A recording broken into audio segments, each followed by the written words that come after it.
Here's a quick look into today's episode. I think the best way that the commands can communicate to soldiers is you got to take a multifaceted approach. Have your formations. I think having a presence online makes you so much more reachable, and it also makes you and gives you the perception of being a little more approachable. Like the former 173rd commander, who's at West Point, Big Tac, he's great at this, and that was a really good thing. And soldiers gravitated towards that. Just the best way to navigate this and highlight the good and the bad is you got to trust the soldier and the audience. People know what right looks like. And if someone thinks that one of the people that MQ is highlighting, for instance, is right, well, then you're never going to win them over. If you don't play to the lowest common denominator and play to the general bulk of people that just know what the right thing is and what right looks like, they are always going to be smart enough as a group to discern the good actors and the bad actors. So, it's like almost like you don't really have to do anything.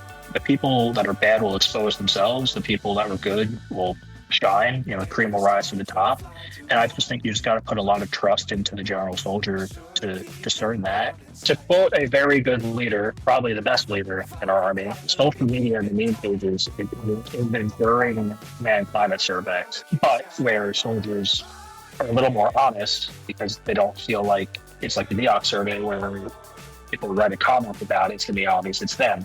Social media is they get you very good atmospherics of a unit, and that can be used to determine a culture and a climate without necessarily doing something as formal as a survey. Because you can see how the soldiers react to their unit and their leadership by their online comments. To give a shout out to Tropic Lightning Memes and 25th ID, Bravo Brigade clearly has great morale, great leadership, great soldiers. If you knew nothing about that unit and you were never actually at the unit, you could get a sense of that purely just based off of the online stuff about. I love how you said, don't care about the growth. I just want to give people a voice and an opportunity. It gets into what it's all about, why meme pages and why memes pages or social media, can be a data point and can be a way to communicate, to the families, to the soldiers, and to the command, and for the command to kind of use it as a way to figure out like what's going on out there. I love how you said that.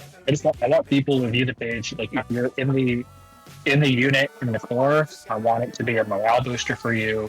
I want you to be able to find out what's going on around the Corps from it to an extent. And that's it. It's like, and I have a lot of people that follow the page that or comment on stuff, and they'll be like, I don't get this meme. It could be about that you really suck in or some battalion and said, but I don't get this. This is so new.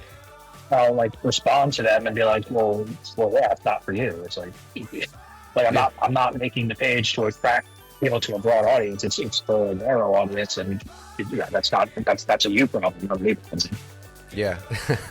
Yeah, 100%. I love how you're already getting into it, and I don't want to steal all your best stories and all your best things like right here in the first couple minutes. Welcome to another episode of Teach Me to Fish, where our purpose is to help leaders better understand what drives people. In today's world, the core of recruiting and retaining talent revolves around leadership, and not just average leadership, but motivated, values-based, inspirational leadership. Our purpose is to get a little bit better every day. Progress equals small victories and stacking habits. Habits like getting up early, working your butt off, learning something new, being positive, and surrounding yourself with phenomenal people.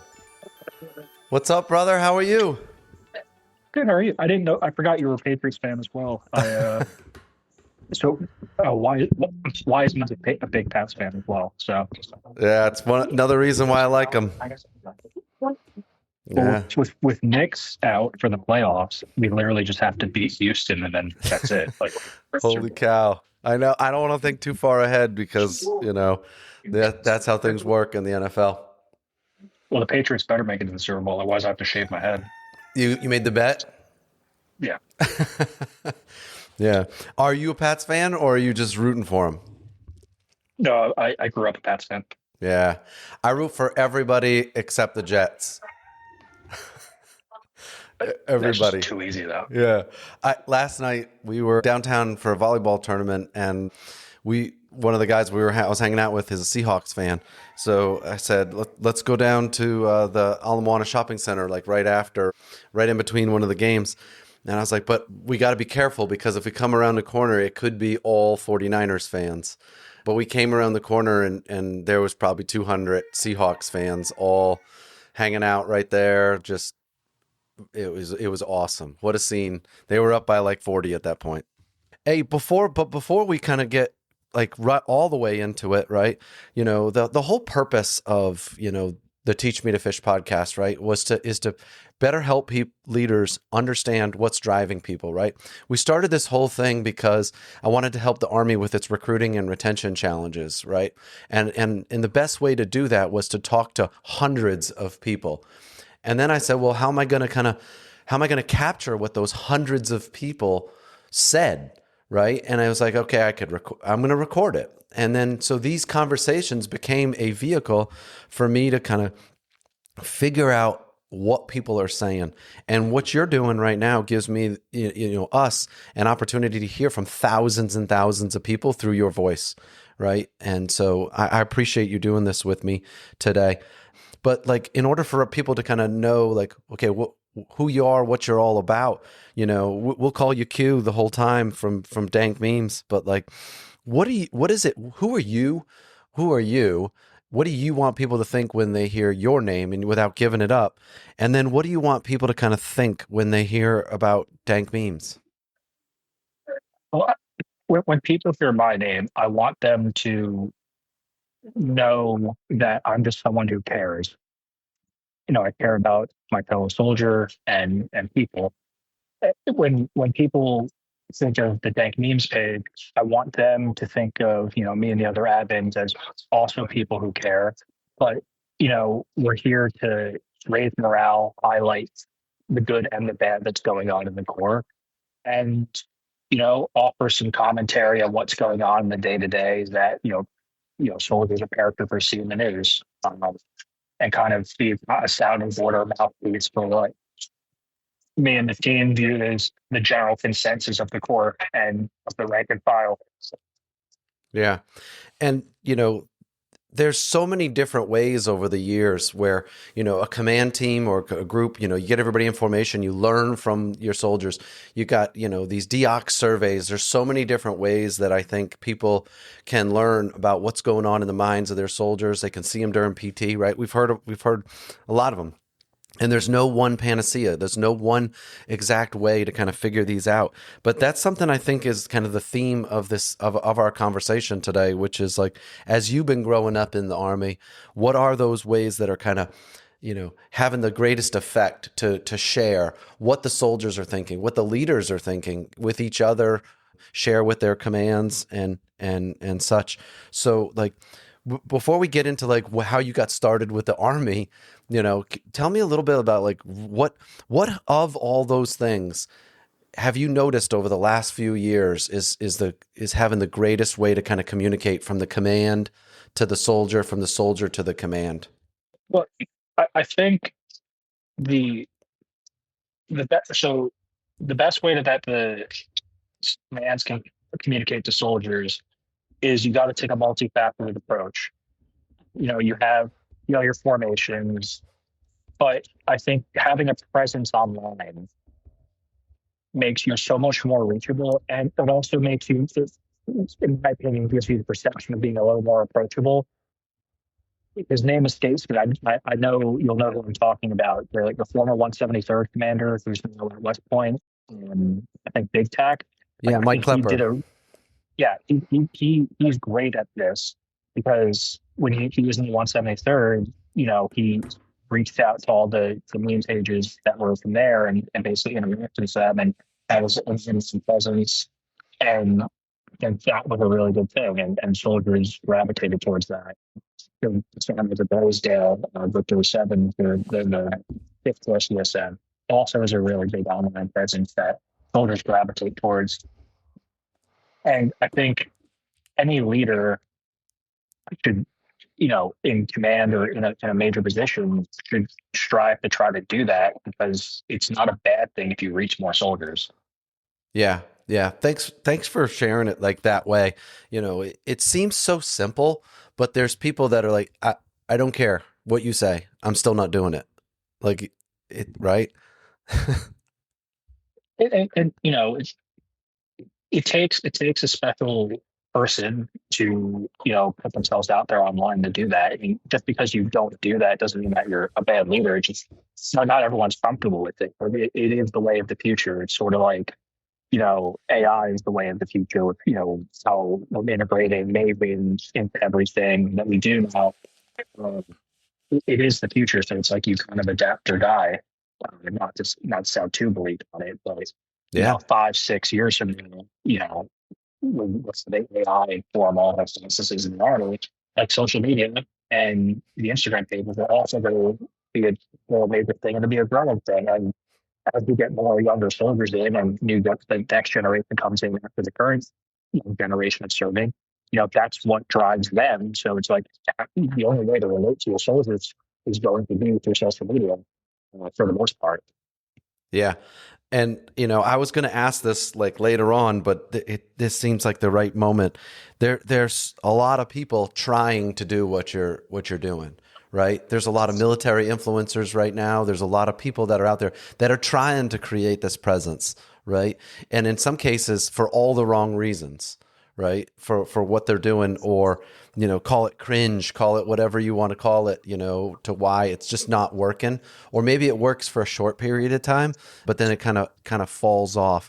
What are your thoughts on any two of those, if you would? Mill influencers catching a lot of heat right now, and things that might be considered cringe.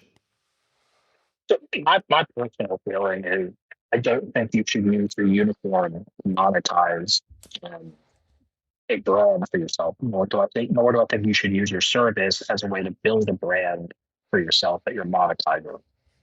Um, you know, Dank Memes is a faceless organization. I might be the ringleader, the head of it. But there's other admins. But it's there's no Dank Memes TikTok. I'm not putting my face out there. The other admins aren't putting their face out there. It's like they're not trying to monetize anything or build a brand off of it. 99.99% of them will have no idea who I am. Like if they just saw me at a base or walking around. I think the whole, male influencer thing with certain soldiers putting TikToks, going on TikTok live during the duty day, using the uniform, the clout, to build and monetize, career basically on the side, off the back of the army. I just disagree with it. But that's not to say that, because I know a few of them, and they're not bad, not all of them are bad people.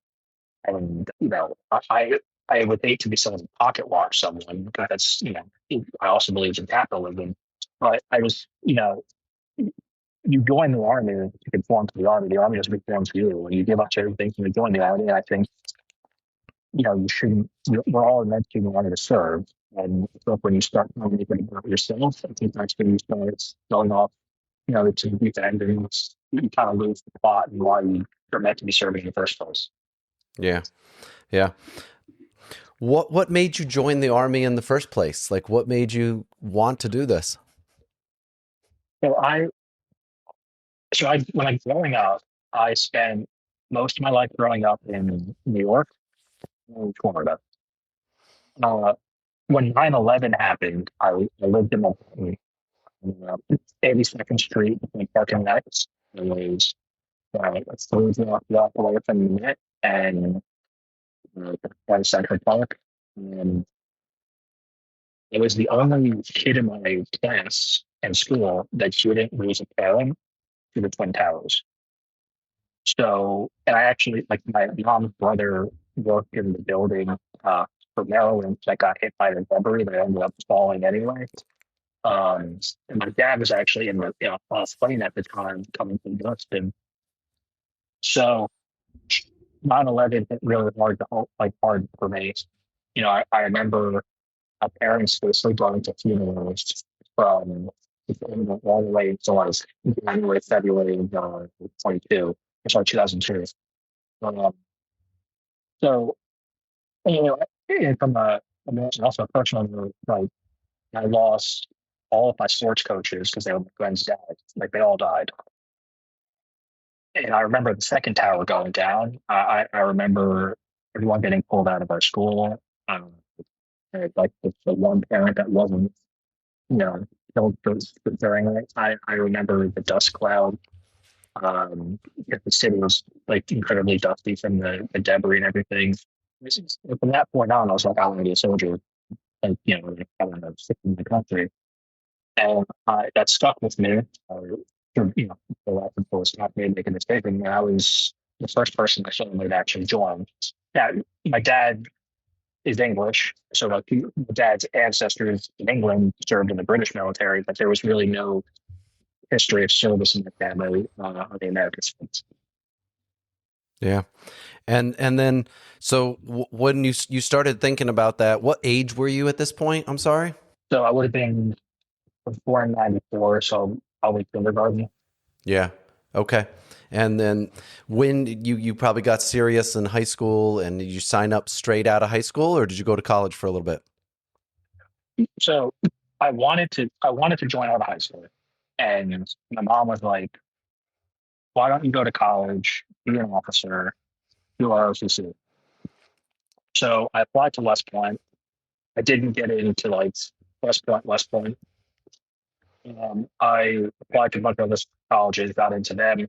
So then it became, so I picked my first college based off of the ROTC program I liked. Because every college visit I did, I visited the ROTC program. Um, so I ended up picking a college in New York, so I could be close to kind of where I grew up. And I started out as a cadet. I got to junior year, did the whole summer at Fort Knox. At that point, things just didn't really line up the way I wanted to, and I decided that I was just going to enlist to go infantry. And then I left ROTC, left college, and I enlisted, and I ended up in the 82nd. Yeah. And that's where it all began. Which brigade did you start off with? So I was in first brigade. If it's not obvious from the posts that are me at least, I have a huge devil bias. Um, Yes. I know your friend Carl Wiseman has a very spirited discussion at times over the phone about Devil Brigade versus 173rd.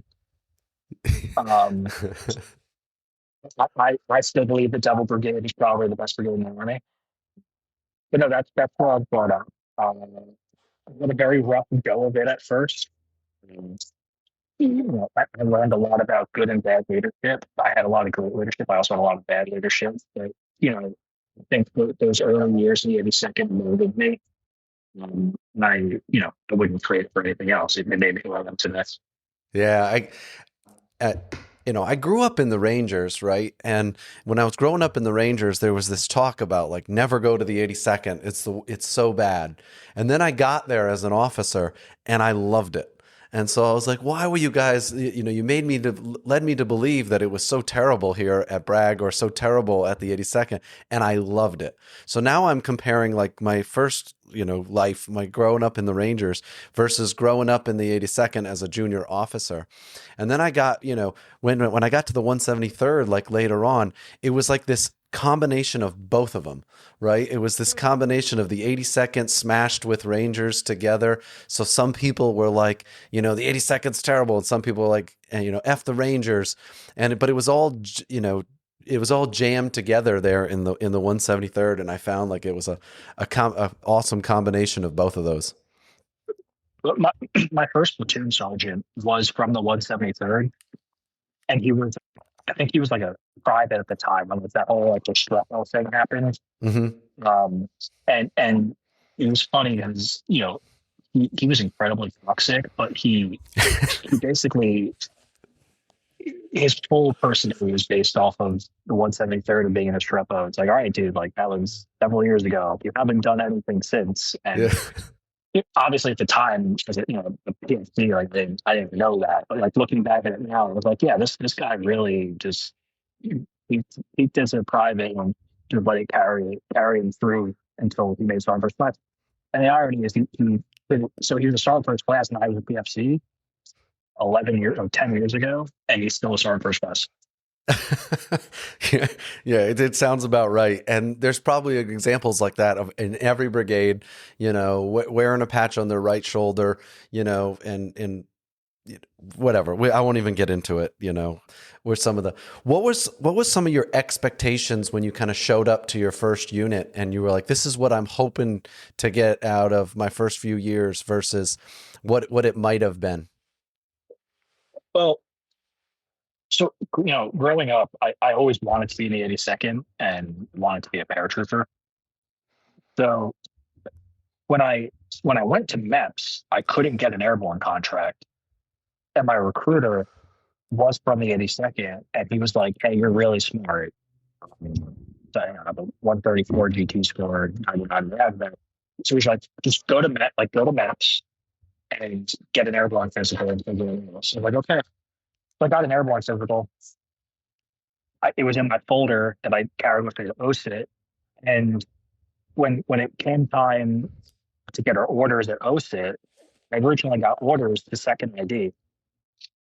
And the E5, who was like the person that did all of our orders and stuff, I was like, "Hey, sorry, like I'm at good airborne school." He's like, "What do you mean?" He's like, "You're not on the list." I was like, "No, I have an airborne physical in my packet right here." And then it clicked to me. I was like, "Oh, I just used this." He was like, "Oh, you have an airborne physical? Okay, it makes sense to me." And he just changed my orders and sent me to airborne school. So I went to airborne school as the only OSHA soldier in my class that wasn't going 18X or 40. Yeah. So, so at the time, my expectations were like, "Oh wow, like, this worked out for me." And then 2 weeks in airborne school, when they published our orders in the office to go check, I have orders to Fort Campbell. So I was like, "Oh wow, like I'm gonna go to the 101st, go to air. I'm gonna be like air assault and airborne, which is awesome." And then then the next week they're like, "Oh no, you're going to the 82nd." I'm like, "Oh, thank God, this is awesome." So when I got to the 82nd, I was told one of the drill sergeants that I had, because he just assumed I was going to get second when he found out on airborne school. He's like, "Oh, it's going to kill you, you're cooked." So I was incredibly nervous, and I got figuratively punched straight in the face on day one of getting to my battalion, and it was basically just hell on earth for me for like the first, I'd say 7 months. I was just getting smoked every day, whether I deserved it or not. But you know, it met all my expectations in the sense that like jumping out of planes to me is like the coolest thing ever. Like getting wearing gray every day, Yeah. coolest thing ever. The training, I had the Abaco CG. Gerald Tooley was my first brigade commander. He was awesome. And a lot of great leadership at the mid level above platoon sergeant. Like all of my first sergeants became sergeant majors and came back to that brigade. Yeah. So from that point, Colonel Taylor, the cog at JRCC, he was my battalion commander. Yeah. He was awesome. So it was really cool for me to experience that. And the contrast of being like in the 82nd and coming from the lands to the it was like a complete culture shock for me. Yeah, yeah. I love how like it's all kind of brought together, inbred, right? The same thing. Because I would say the same thing about the Panther Brigade. Like there was so many people in the 505th that just kept coming back or staying for so long, and I loved every second that I was in the Panther Brigade, growing up there. How long did you stay there? So I was there for a little over 4 years, and then I went to the reserves. The irony was, or is, I went to the reserves because my wife at the time, who was in the Navy, was tired of us living apart because she was in Norfolk and I was at Bragg. And she wanted me to like be home, like actually like with her and, have less, less time away. So I was like, okay, yeah, cool. So I went to the reserves, and then like literally 2 months later, I was going to Afghanistan. Yeah, with the reserve unit. Yeah. So I went by myself as an augmentee. Yeah. Oh, okay. All right. And so I was in Afghanistan, and then I came back right before Christmas of right before Christmas of 19. And it's right before COVID started, basically. And then, I mean, her and I obviously didn't last, but it was so then, COVID happened, and then, nothing really happened in the Army for the most part. And then I ended up going to 18th Airborne Corps uh, before COVID really ended. And then as soon as I get to 18th Airborne Corps, Afghan withdrawal happens. I stayed at 18th Airborne Corps for a few years, and then went off and deployed again to Africa, and came back. And now I'm kind of just off into the wind, kind of trying to figure out what my next move is. Yeah.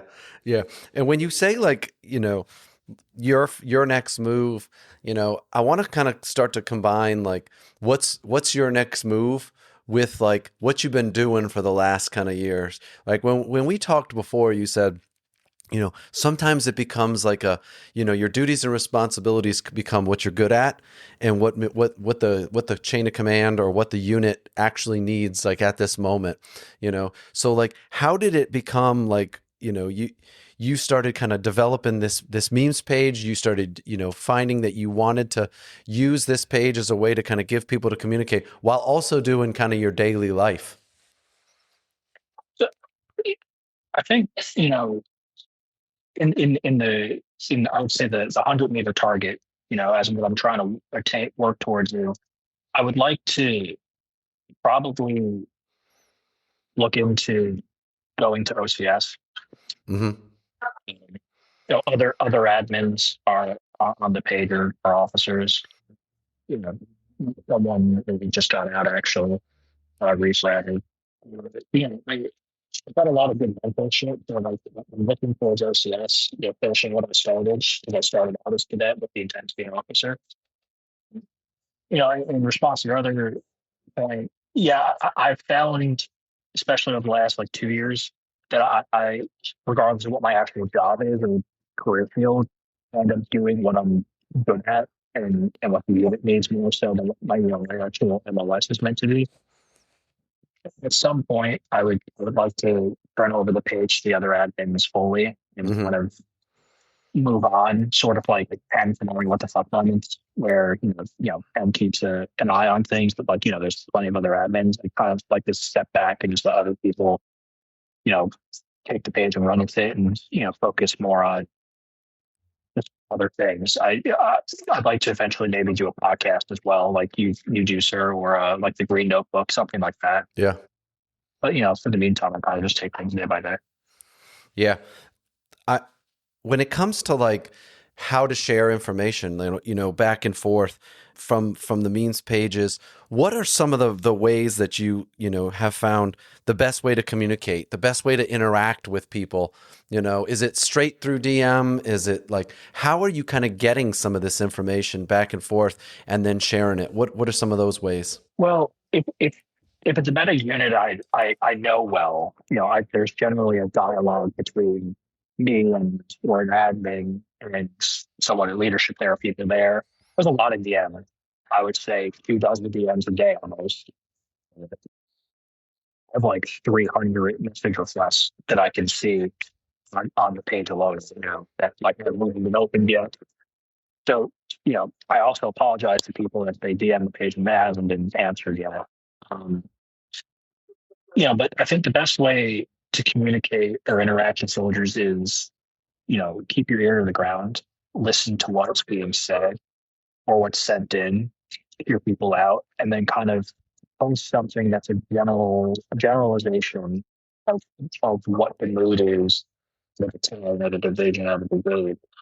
Just let the conversation take its course in the comment section, and just let people kind of talk about it and respond when you can, and just kind of it's almost like a public forum. Yeah. Like give a platform to the people in the unit, in the area, and just let them kind of speak about it.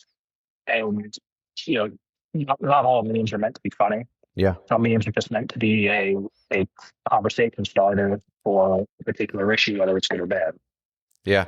And, it's some of those ones, you post something and I see it, see it, and you might see like 10,000 comments, right? Whereas another one, you might see 5, right? And it's just a way to kind of get information, out. What are some of the best like results that you've seen from something like that? Whether it's improvement in leadership, motivation for younger soldiers to kind of do something. Is there anything that kind of stands out as like maybe a result of that platform? Oh yes. So, and this was really recent. I won't use names, obviously, but there was a young, very very motivated and talented E5 who was in one of the battalions in the 101st that just left Europe, Uh-huh. and he was acting as a platoon sergeant because they didn't have enough NCOs. And this lieutenant, or I guess his PL, was being very toxic and basically blew up at him. He defended the soldiers, and the PL was trying to push on like the 15th ring. So I, he reached out to the page. I spoke to him in his DMs, and I figured I got the story for him, and you know, did a little journalism. So I actually, reached out to someone I knew in the brigade and asked, "Hey, like, are you aware of this situation?" And I got some verification where the person was, "Well, I didn't see this particular thing happen, but I know who you're talking about. And yeah, that seems to fit them." And his brigade, so I posted about it. His brigade leadership actually reached out to me and asked me, like, what was going on, and I explained it to them, and then they looked into it and locked the 15-6, and that CL got fired. The Article 15 that was recommended against the sergeant by that PL got completely taken away. And that platoon got new leadership, like a new platoon leader, and did a lot better and finished the deployment strong. And he was, the sergeant was very thankful, the brigade leadership was thankful, the town leadership was thankful. I feel like everyone except the toxic lieutenants won. And that was pretty recent, actually. But that's the most recent story that comes to mind. But I mean, there's plenty of other small things where like storage got BA issues, and there's a BA issue that I know the tech one is posted about at Bragg the other week, and the 18th Airborne Force BAOs reached out. Which shout out to Colonel Ricks and First Sergeant Major, like both of them world class. Like Colonel Ricks, probably like that's one of the best PAO teams, like getting the DOW. He's awesome. The sound leader is awesome too. And, there's some dialogue, and now the soldiers with the BH issues are getting seen with the garrison command team. They're going to figure it out after CNAs. So, there's a lot of success stories. Just you don't need to publish them all the time because, again, it's not about patting myself on the back. It's about just fixing the issue. If the soldier's issue is fixed, I don't need to post about it. I don't need the props or anything. The admins don't need the props. The team doesn't. It's just, all right, let's help the soldier move on and get to the next guy. Yeah, I like that part about just solving the problem. Do you think it's because you're able to either cut through bureaucracy, or you're able to kind of respond so much faster than maybe some of the traditional systems that we have in the Army? I think yes. Sometimes it's good to just send. It's not always the right answer, right? Something that there is a chain of command and a process for a lot of things, but sometimes it just takes someone going, well, like end result. Like if a soldier has a problem and it's not getting fixed, I don't think they're going to care. Use the proper chain of command to fix it. It's like they want the problem fixed. So sometimes getting through the bureaucratic red tape and getting cut through to just solve the problem is good. I also think sometimes it takes someone outside their chain who's neutral, who doesn't have a dog in the fight, to kind of what the issue is and offer them some advice. There's a lot of times, I'd say for every issue that the team solves, there's like 5 issues where it's like, someone, bitching about X, Y, and Z, and it takes us going, hey, like, I understand that you think this is why this is happening. Yeah. It's not toxic leadership. It's just that's the way the Army is. And then they're like, they have an epiphany, and they're like, oh, okay, like, they're holding you accountable. Makes it make sense. Right. They're holding you accountable for the standards. That is not toxic leadership. Has there been like, I wanted to get into like the negative side of that. Have you experienced any, where maybe someone is utilizing your system and it's like against the things that you think the Army system should be the way to go? There's been a few sharp related things where I've been like, okay, like you should go talk to the sharp rep, or there's been a few things with administration issues, like on the admin side, where I've said, all right, like go to IG, Uh-huh. or go talk to like use the open door policy Yeah. and stuff like that. And most of those things, like another episode, and they're like, oh, okay, like, I'll do this. And then they respond back, they're like, hey, you were right. Or like, hey, I did that. Like, all right, okay, cool. Like, well, 'cause it's about teachable moments too. So Yeah. I don't have, like me or the team, we don't have to be the one solving the problem. If we can get you the answer and you can solve it yourself, full dealers, go to the right person to solve it. And, again, end result. As long as the problem's solved, then that's all that matters. Yeah, there's, a couple years ago, it felt like there was a lot of, junior leaders that were afraid to hold people accountable. They were afraid to do certain things because, they were afraid there was going to be an investigation, or someone was going to go to IG, or someone was going to complain to their congressman, right? Whatever it might be. And so they just didn't hold people accountable for several years, right? And they were like, "Well, I'm just going to kind of sit back and allow this to kind of go on." Do you think that there's anybody that has a fear now that's like, if I hold somebody accountable, or if I do something here, someone's going to snap a picture of me, put it up on, on a memes page, or put it up on WTF moments or something like that, and I'm going to get called out. So I'm not going to do it. Do you think you're seeing maybe the opposite? Which one of those are you kind of seeing? I think both.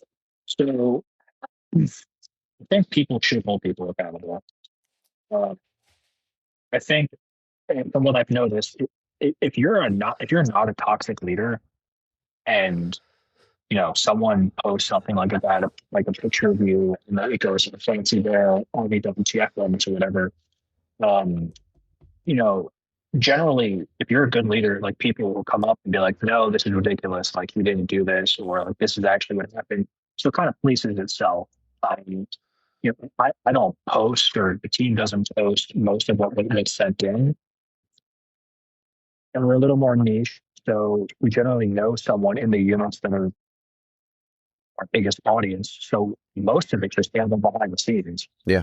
A quick phone call to this lieutenant colonel, or this sergeant major, or this captain, whatever, and you can figure these things out. And do a little more due diligence instead of just posting something. But no, every time I've noticed that a leader, you're kind of photo snap them, and something was posted on a different page.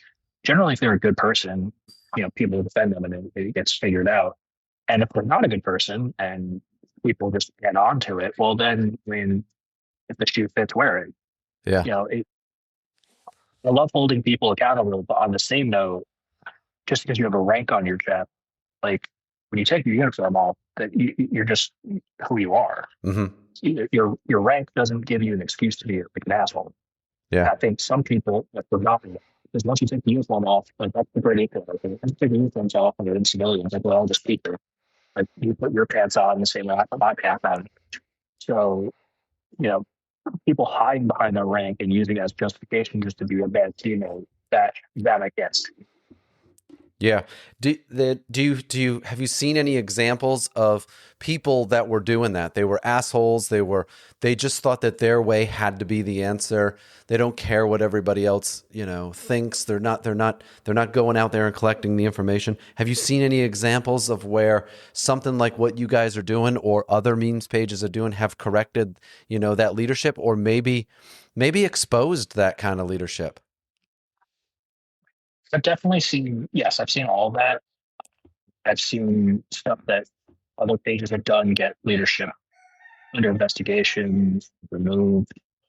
I've seen, leadership just highlighted to the point where now everyone knows how bad they are or how toxic they are. Um, you know, Obviously the Army has its processes, and not you can't just remove someone for something Yeah, frivolous, or right. just either the main page or something, obviously. But, you know, I would say, and there's a current leadership team in the 82nd right now, Black Falcons. Uh, Not the sergeant major as much; it's more the battery commander for Black Falcons. He's on the page a lot. So it's not a secret now that you know he sucks. Yeah. That he doesn't always do things the best way or the right way, and I mean it's like a running joke now. So you know that's not to say as a man, as a husband, as a father, he's a bad person. He's not a bad person. He's just not great at communicating. And there's a lot of examples of that. So in his case, for instance, that it's like a known thing now. So it's like karma. Like Yeah. people, create like good people. People know who the good ones are. People know who the bad ones are. I think it's always been that way. It just now with social media, it's easier to see it. And as a data point, if you do it to get Mm. like a metric of, okay, well, this commander has been mentioned like 10 times and all 10 of them are negative. So clearly there's something wrong there. Whereas this commander's mentioned all the time. There's like all great things. So like keep an eye on this one. Like he's destined for bigger things, that kind of thing. Yeah. I want to talk about, like you said, data point, right? And using social media, it's a data point. It's not the whole answer, but it's a data point, right? Where you look at, whether it's the ability to lead, whether it's the ability to command, you're trying to get results, right? That are out there, but you're trying to get those results in the right ways, right? How do you think right now or into the future that using social media, using some of these comments, using some of these things that are brought to your attention is a valuable data point to then go look into it a little bit more? So to quote a very good leader, probably the best leader in our army, social media and the meme pages have been during man climate survey, but where soldiers are a little more honest because they don't feel like it's like the Meow survey where if we read a comment about it, it's going to be obvious it's them. Um, you know, I think, and others think that social media is a good, from meme pages are a very good, they get you good, very good atmospherics of a unit. And that can be used to determine a culture and a climate without necessarily doing something as formal as a survey. Because you can see how the soldiers react to their unit and their leadership by their online comments or when stuff's posted about the unit, how the discourse goes. To give a shout out to Tropic Lightning Memes and 25th ID, Bravo Brigade is, clearly that has great morale, great leadership, great soldiers. If you knew nothing about that unit and you were never actually at the unit, you could get a sense of that purely just based off of the online stuff about Bronco Brigade and how people talk about the leadership in the unit. So Yeah. that's one example. Um, Shout out to Tropic Lightning Names again because they're a great group. Yeah, they're a great group, and they grew fast because of the positivity, right? The positive nature at which they were, going after it. Whereas, about 5 or 6 years ago, there was no positivity on social media. It was only the negative. It was the negative for, someone got a DUI. Let's put everybody in the parking lot for the next 6 hours. Someone lost, their nods. Let's put the whole brigade out into the parking lot and empty out every Connex, right? So those were the things, and it was like funny for a minute, but then it was like, all right, it's not funny anymore. Like, and they've gone in much more of the positive. What about when you say like a data point, right? And you got to trust the source. Whereas the people that we're talking about when it comes to social media are all the people that are on social media. There's a lot of people that aren't on social media. So they're not necessarily contributing to your, the comments that you're getting. They're not contributing to, the DMs. That's not coming from anybody, from the folks that are not on social media. Are you getting some external kind of sources, influence into those, comments from people that maybe aren't all up in Instagram, social media, Facebook, whatever it might be? Yeah, all the time, sir. All the time. You know, I think this goes back to I think our team's main point about getting data points and sources is, if it's like I'm not to disparage E4s, but just as an example, like if an E4 sends something in, like, oh, my leadership did this, this, and this, trust me, bro, you know, there has to be some verification for it. Yeah. So we'll reach out to people that, we know from the DMs, because the team and I catalog everything, and, you know, make a note of who is from what unit, so that if we ever have to reach out to that unit, we can see the database of who we can ask. So, if an E4 says something, that's okay. Well, let's look into it. And then if a lieutenant or a captain says basically the same thing, a sergeant first class says the same thing, first sergeant says the same thing, and they're all saying the same thing about one story, it's like, okay, we have something here. Yeah. Let's post it, look into it. But there's a lot of people that aren't on social media that will, we have the numbers of that we can talk to, that will send stuff in, to verify, or just, keep the lines of communication open. Because like I said in the beginning, it's not about page, it's about solving the problem. So if a soldier has a problem, you don't have to post about it necessarily. You can, reach out to someone in that unit that can help them and just figure it out. So it's about, maintaining and building relationships as well, and just making sure that if you're going to post something, it has to be accurate. Mm-hmm. At least 90% true, 5% true. Or at least have, at least be able to verify at least like 95% of it before you post it. Because, there is some responsibility that comes with it. You can't just tear down someone without it being true, because that's missing too. If that makes sense, Yeah, it does. The last thing anyone on the team wants to do is post something that's not true. Yeah. What would you say to somebody if they took an extreme of what you're talking about right now? And that extreme might be, I want to formalize what it is you're doing.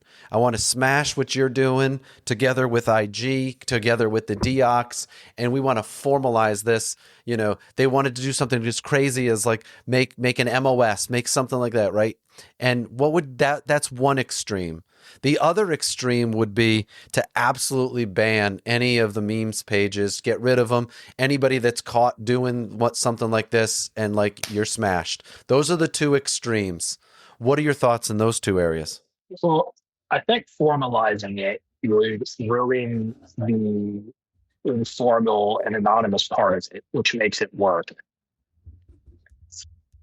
And that's not to say that I think that commands or units need to be defaulted to the meme pages, not at all. But I think having it as a leg of the overall, environment we're in, having an informality and anonymity is important. So I think formalizing it is really to lose some of the benefits of it. On the flip side, as you said, going to the extreme of banning it, I think banning the meme pages, you can't ban, you can't put the genie back in the bottle. They already exist. It's social media. So you can't really ban them. And that's just the reality we live in. Like, you can't ban AI. Like, you tried to ban TikTok. That didn't work. Like, it's like you can't ban something that's already just out there in the public sphere. And I disagree with banning it as a whole, especially now with the shuttering of brigade level meme pages, or sorry, brigade level social media pages. Like, meme pages, a lot of soldiers get their information about their unit. So trying to ban meme pages as a whole would also cut down information for the soldiers, which would hurt support, I think, in my opinion. Yeah. I'm a little biased, obviously. Yeah. What is like, talk about like some of the information, like when you said banning it, but like unit pages, like how that's a great way for, soldiers to get their information. During COVID, that was the fastest way at which we communicated, the new standards, the new rules. Hey, stay home today. Hey, this is the new rules with the mask, because that was the one way that soldiers could get their information within minutes. or hours, but it only worked if everybody was if everybody was following that page.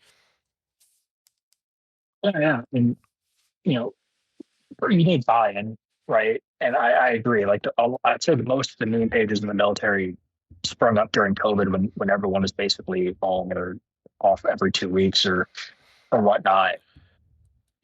And they're very important to the information flow because you know if you know every brigade has its own culture, and sometimes you got to highlight that. Uh, I think, in my opinion, it's sound biased, is that game pages give, especially if they're more geared towards a unit, give someone a little more pride and ownership of that unit. If I take it to the 82nd, like our page is obviously a little more pro devil. Like no one really gives there's or anyone in 505th because like 505th just sucks. So like no one really cares about them. But then like I'm sure you and I could come together and be like, well, the Falcons really really suck. It's like, but having that banter in there and that rivalry is good, and I think the name pages bring that. And it's healthy. I mean, sometimes if you're running down our guns and Falcons come over to Devil Land, sometimes you got to shoulder check them and let them know and remind them that they're in Devil Land. But at the end of the day, it's like Falcon is not going to tolerate a Rockism saying the Devils suck. I'm not going to tolerate Yeah, a no Rockism doubt. saying the Falcons suck because the Falcons are mine to say they suck, not someone else. Yeah, well, some of that is true. That's why. Oh yeah, well, Yeah. everyone hates the Rocket Sox. Yeah. Yeah. Shout out to my boy Rick. Like he was, there's a lot of good Rock Sixes out there that are very proud of that unit. And my son's in the 101st too. And every time I go there, like they're so damn proud of their unit, right? And like the typical, like, what's the best unit in the Army? The one I'm in, right? And even, but you can still take the pride that you had of the other units that you were in and kind of bring that forward. I couldn't agree more from all of those things. I do have to shout out Colonel Turner. I've never heard a bad thing about that man. Heard so much good when he was Rock 6. And I served with his CSM, Sergeant Major Galan. He's also amazing. He's at, I think he's at JRTC. He's the COG CSM with Colonel Taylor. Yeah. Yeah, both of them are great leaders. Well, all three of them are great leaders. But and I never got to serve under Colonel Turner. But I've heard so many great things about him. Like Roxxon was clearly in great hands when he was there.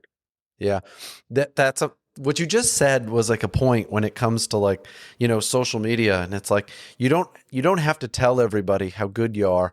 The enough people like will talk about him, or talk about you. If you're doing a good job, people will talk about you're doing a good job with other people, and I think that leads to like your reputation. What do you think is the reputation of some of the, whether it be mill influencers, whether it be some of the other memes pages that ruined their reputation? What is something that ruins the reputation of those kind of pages? Yeah, I think every situation is unique. But I think a generalization of what ruins them is when it becomes obvious that you're grifting, when it becomes obvious that you're not really trying to seriously better the army or make a point. If you're trying to make a buck, you're trying to sell something, you're trying to monetize something, you're trying to do stuff for views and for clicks. A good example for that would be the North Carolina National Guard. His story went from being feel good about him being motivated to him wanting to monetize merch, sell things, and just get views and clickbait and all that other stuff. And there's probably one of those things as well, like that lost sight of what made them big in the first place. And now it's like everything they're doing is like, I don't want to fix the algorithms. I don't want to get as many views on this as possible. And they'll start posting stuff even if they don't even believe in their stuff. It's Yeah. like, oh, yeah, this will get me views. This will get me clicks. Yeah, what you just said about believe in it, there's a lot I got a lot of, I read a lot. I read a ton, and the phrase I wrote down was, tell me a story about something I want to believe and something I want to share. And it's something that I believe in, and I don't need to be convinced. The second you need to convince me about something is where we start to get into like, it doesn't matter what you say. It doesn't matter what data you give me. I'm not going to believe it. It's You've kind of lost like, the plot. yeah, it's kind of like, yeah, it's like my worldview. This is what I believe, right? And this is what people believe. And the fact that so many people are seeing like social media and seeing, these kind of the way you're communicating with people as a way to collect data, as a way to get an atmospheric, as a way to understand kind of what's going on. And then I start to dig into it. There's enough of us that believe that is the future, and we're just starting to kind of figure out how to best leverage it. Anything from an AI standpoint, collecting that data, smashing it into a chat GPT, the way you guys are collecting all this data. You said you're charting, you're keeping track of the people and the things that are out there. What do you think is like the next big problem, next big challenge you guys are going to have to solve when it comes to using this information for good? I think as the new as more young people join the force, I think the more reliance the general bulk of the force has on this medium as a way to communicate, I think it's going to put a bigger stress and more influence into the social media sphere. I think the biggest problem I see is being able to manage the good and the bad actors. Like the trop, like because for every tropic lightning meme, there's 2 or 3 pages that are in it for the wrong reasons or we're doing the wrong Yeah. things. Yep. So it's managing that. Not to pat them on the back too much this interview, but they do it in the right way so well that like they should be the gold standard for what a unit could aspire to be like. Yeah, I like how you said the gold standard and the future and doing it for all the right reasons, and I do like how if you do it for the wrong reasons you get exposed relatively quickly because there's no, it's almost like you can see it coming a mile away. And a quick shout out to like MQ page, like they've quickly gone after the folks that are doing it for all the wrong reasons, because we see it, and we see it outside the social media too. You see leaders up and down where they're doing it for all the wrong reasons, but they're getting results, and certain people might like them, but they're not doing it for all the right reasons. And we've been searching for a way with the Army, I think, to kind of get feedback, whether it's a 360 assessment. How do you get feedback from the soldiers? But it's not just like a likable, I like that guy. He's nice to me. He treats us good. He looks out for us, How do you kind of summarize everything, I just said right there with, how we can better understand what people, what's the atmospherics on these people from their soldiers? The first thing is I think MQ is awesome for what he's doing, and that's why I post with him so much because I support him highlighting what's going on wrong. But I think just the best way to navigate this and to highlight the good and the bad is you got to trust the soldier and the audience. I think people know what right looks like, and if someone thinks that one of the people that MQ is highlighting, for instance, is right, well then you're never going to win them over. And if you don't play to the lowest common denominator and play to the general, that the bulk of people that just know what the right thing is and what right looks like, they are always going to be smart enough as a group to discern the good actors and the bad actors. So it's like almost like you don't really have to do anything. The people that are bad will expose themselves. The people that are good will shine. Cream will rise to the top. And I just think you just got to put a lot of trust into the general soldier, discern that. Sometimes message a little bit to kind of get those people on the fringe to kind of see the light a little bit. But, you know, and you know this more than anyone, sir, because, not everyone that you commissioned with made it to like company command. Yeah. Like people, there's an attrition rate. So it's like same thing in the Army. Like not everyone in the Army is staying in for 20, 30 years. People get out after one contract.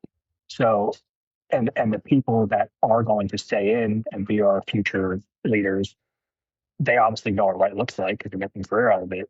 So trust in them. And if someone's going to be a one and done for contract or whatever, then okay, well, it's not going to really matter where they have a feel about X, Y, and Z because they're going to get out. Yeah. And it's not to sound pessimistic. It's just, you can't win everyone.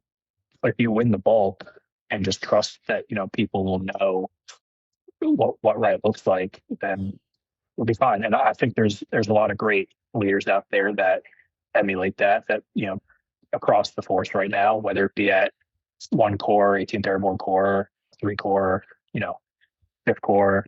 All those leadership teams are great. General Anderson, for instance, at 18th Airborne Corps is awesome. So it's, there's a lot of good examples out there. So I don't think the Army's being steered in the wrong direction. Yeah, I like how what you just said is a great way to kind of wrap up this conversation, and we wrap it up with like the great leaders that are out there that like you said, they're shining, they're out there, they're getting after it. They're not all up on social media, but the people around them are. They're not the ones that are necessarily doing all the posting, but the people that are around them are. And it's just another way to highlight the great leaders that are out there. It's positive. It's sharing what they're doing, because I think the greatest inspiration is when you get surrounded by people that you want to be like. And you can look at them, you can watch them, you can say, I want to be like that person. And the more I get an opportunity to be around them, the better, right? The more I can learn. Social media being one of those ways.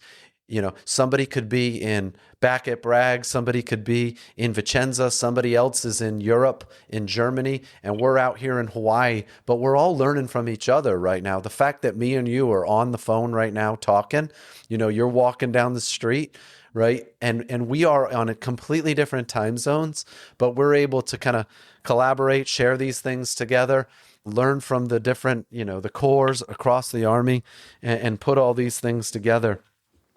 I want to say thanks for doing this with me. Thanks for your honesty, your openness, and your ability to share. And by no means is this conversation the last of the conversations that we'll have, kind of going forward. But is there anything that you had hoped we would talk about that you definitely wanted to share with our group? I would just like to say that, I've been very fortunate in my career to witness a lot of great leaders. And, sort of how I said in the beginning, how like I started off having it pretty rough and having some bad leadership. I also, like I said, also had a lot of great leadership. So, for instance, General Tooley, General Donahue, General Work, General Norrie, Colonel Taylor, Colonel Promotable Taylor.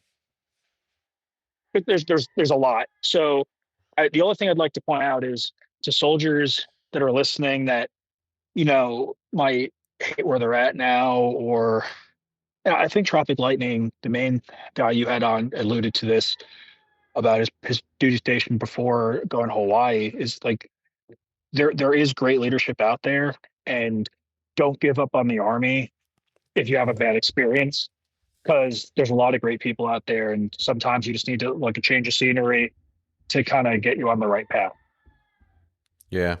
Yeah. Thanks for that, brother. I really appreciate this conversation. I look forward to sharing it with as many people as I possibly can. We got to, at some point, we got to get like the and Tropic Lightning on at the same time. Just let her rip. Yeah, for sure. I know how to find those guys. I know where they hang out. Also know what they're doing right about now. So they're a little bit busy for the next couple weeks. Well, yeah, like I said, that team there is the best. I wish that my page was a little more like them. So I want to give them all the props in the world. Like I learned stuff from them and how they operate too. So and all the best to you, sir, and the rest of 25th. You guys might not be the 82nd, but you guys are all right. As the user pack PAO says, you guys are the dominant land force in the Pacific. So yeah, they share that post all the time. I love what we're doing out here. I love the group of people that we have out here. Jim Collins and all those folks would say, if you surround yourself with phenomenal people, if you pick the who first, the what and the how, kind of come together a lot easier at the end. And I think that based on the people that you spend a lot of your time with, they realized that same thing. If you get the right people, people like you, the who, that they'll guide you in the direction of what the right things to do are. Oh yes, sir. I totally agree. Usually I have about 4 or 5 kind of good notes that I use as like the sneak peek and like I use as like the good things. Maybe I'm just energized because it's early in the morning and the Pats play, but I think I've got like 1, 2, 3, 4, 5, 6, 7, 8, 9, 10, 11, 12, 13, 14, 15. I got 16 from our conversation. There's no way I'm including 16 kind of snippets into the first 2 minutes of the conversation. So I got to kind of find a way to, get people hooked and then keep them hooked going forward. It just like I said, like things I thought were hilarious, no one thought was funny, and things that I don't think are funny, people think are hilarious. It just sometimes it is it is the mood of the people. Well, for Tropic Lightning, for the guy that you interviewed, Yeah, I've known him a good long time, so I know once this airs, he's gonna say something to me about patting him on the back so much. yeah. No, I love that dude though. Yeah, he's good people. Yeah. All right, tell everybody out there I said hello. Okay. Have a good one, sir. Later, Q. Go Pats. Go Pats. Thanks for listening today. I hope we sparked some thoughts about the people that have inspired you to be who you are today.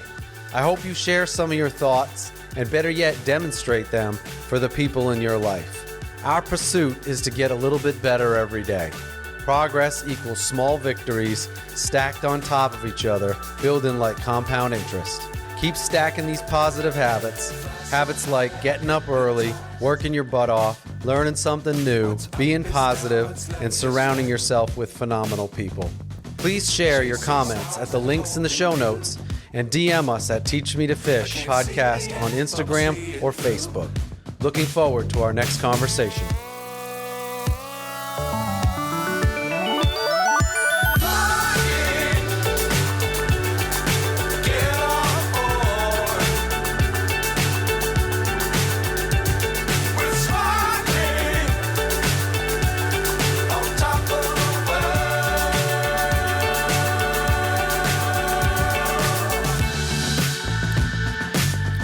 Times don't fly too high. Be sure to keep the ground in sight. Fly forever if you keep it tight. Love the world, but keep the sky on your mind.